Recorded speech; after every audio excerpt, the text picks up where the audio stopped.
কয়েকদিন যাবৎ এক নাগাড়ে বৃষ্টি হয়েই যাচ্ছে। সকালবেলা ঘুম থেকে উঠে দেখি প্রচণ্ড বৃষ্টি আর মেঘের গর্জন হচ্ছিল। মেয়েটা তো স্কুলে যেতেই চাইছিল না এই বৃষ্টির মধ্যে, তারপরও ডেকে তুললাম, তারপরে রেডি করিয়ে স্কুলে পাঠালাম। আসলে আগেরও একদিন স্কুলে যাওয়া হয়নি আর ওদের পরীক্ষার খাতা দেখিয়েছে। আজকে না গেলে আর খাতাটাও দেখতে পারবে না, তার জন্যই টেনে টুনে জোর করে তুলে স্কুলে পাঠালাম। সকালে ওদের রুটি ডিম ভাজি করে দিয়েছি, সেগুলো খেয়ে কিন্তু স্কুলে গিয়েছে। আবার টিফিনও করে দিয়েছিলাম। তারপরে সব কিছু শেষ করে নিজের জন্য একটু খাবার বানিয়ে খেয়ে নিচ্ছি।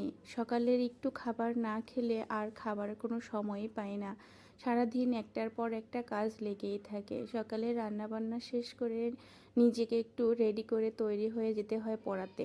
তারপরে তো সারাদিন মেয়ের পিছনে পড়াশোনার অনেক কাজকর্ম থাকে, বা বিকেলবেলাও টিউশন থাকে, সেগুলোও করাতে হয়। তার জন্য সকালবেলাটাতেই রান্নাটা শেষ করে নিতে হয়। তো যাই হোক, রান্নাঘরে চলে আসলাম। আজকে রান্না করব তোপসে মাছ। তোপসে মাছ বেগুন দিয়ে একদম পাতলা ঝোল করব। তো প্রথমে আমি তোপসে মাছগুলোতে একটু হলুদ আর লবণ মাখিয়ে নিচ্ছি।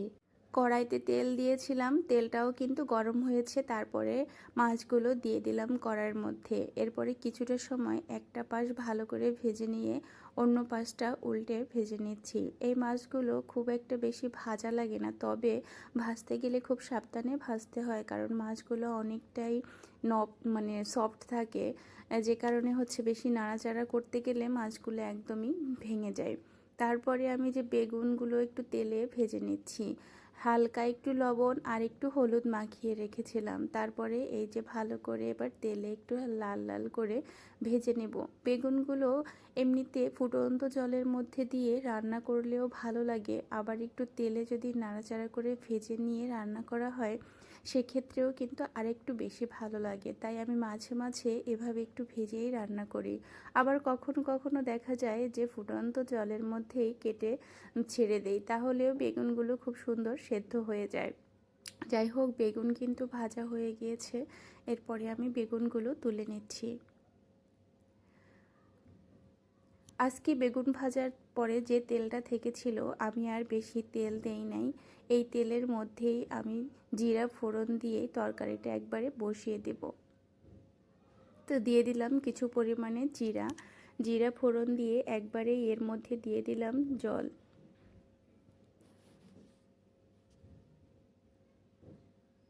তো জল দিয়ে একটু নাড়াচাড়া করে এর মধ্যে দিয়ে দিচ্ছি অন্যান্য মশলাপাতিগুলো, হলুদ গুঁড়ো, মরিচের গুঁড়ো, স্বাদ মতো লবণ,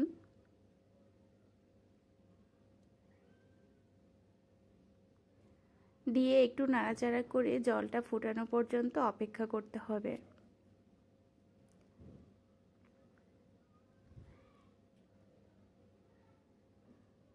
কিছুক্ষণ পরে জলটা যখন ফুটে উঠলো তখন কিন্তু আমি এই যে ভেজে রাখা মাছ আর বেগুনগুলো কিন্তু দিয়ে দিচ্ছি ফুটন্ত জলের মধ্যে।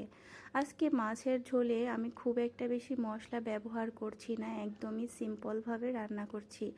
লাস্টের দিকে দিয়ে দিলাম জিরার গুঁড়ো আর একটু ধনেপাতা কুচি দিয়ে হালকা নাড়াচাড়া করে নিচ্ছি।